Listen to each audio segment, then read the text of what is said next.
রাজশাহী। এখন শুনবেন স্থানীয় সংবাদ।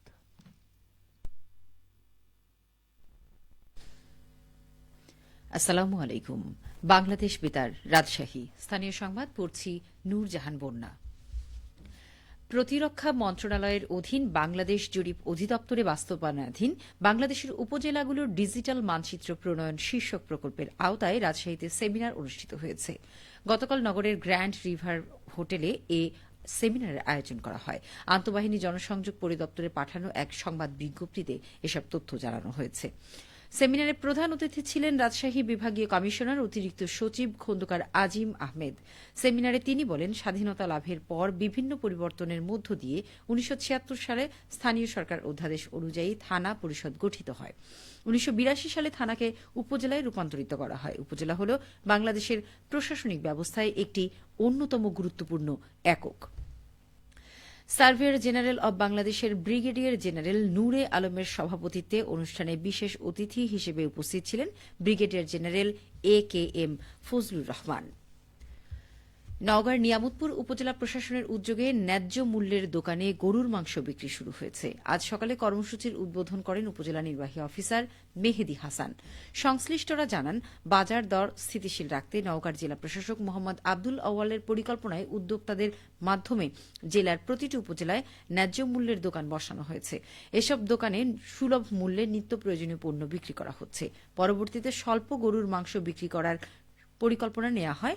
একজন ভোক্তা ৬০০ টাকা দিয়ে সর্বোচ্চ ১ কেজি ও সর্বনিম্ন ১৫০ টাকায় ২৫০ গ্রাম গরুর মাংস কিনতে পারবেন।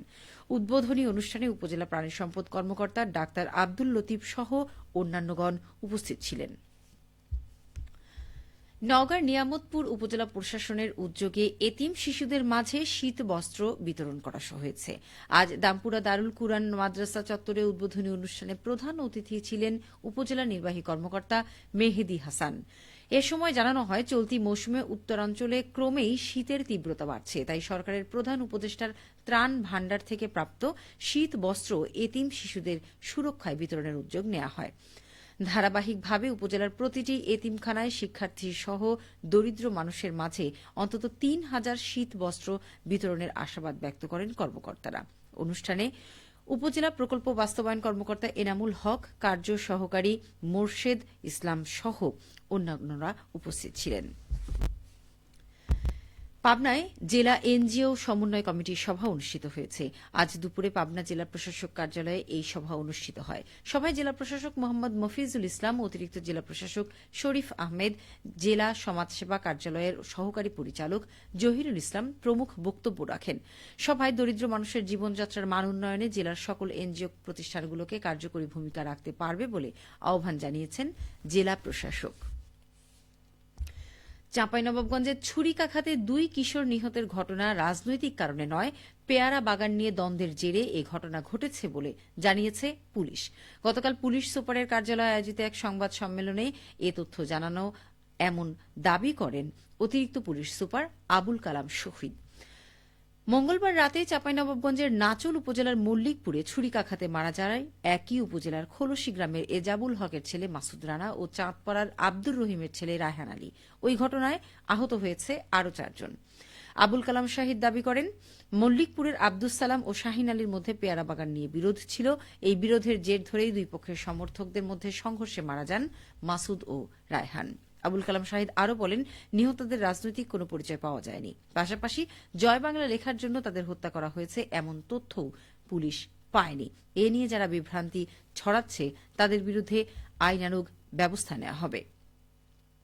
অতিরিক্ত পুলিশ সুপার জানান, হত্যার সঙ্গে জড়িত সন্দেহে পুলিশ ২ জনকে আটক করেছে। তাদের জিজ্ঞাসাবাদ করা হচ্ছে। পাশাপাশি এলাকাতেও তদন্ত অব্যাহত রেখেছে পুলিশ।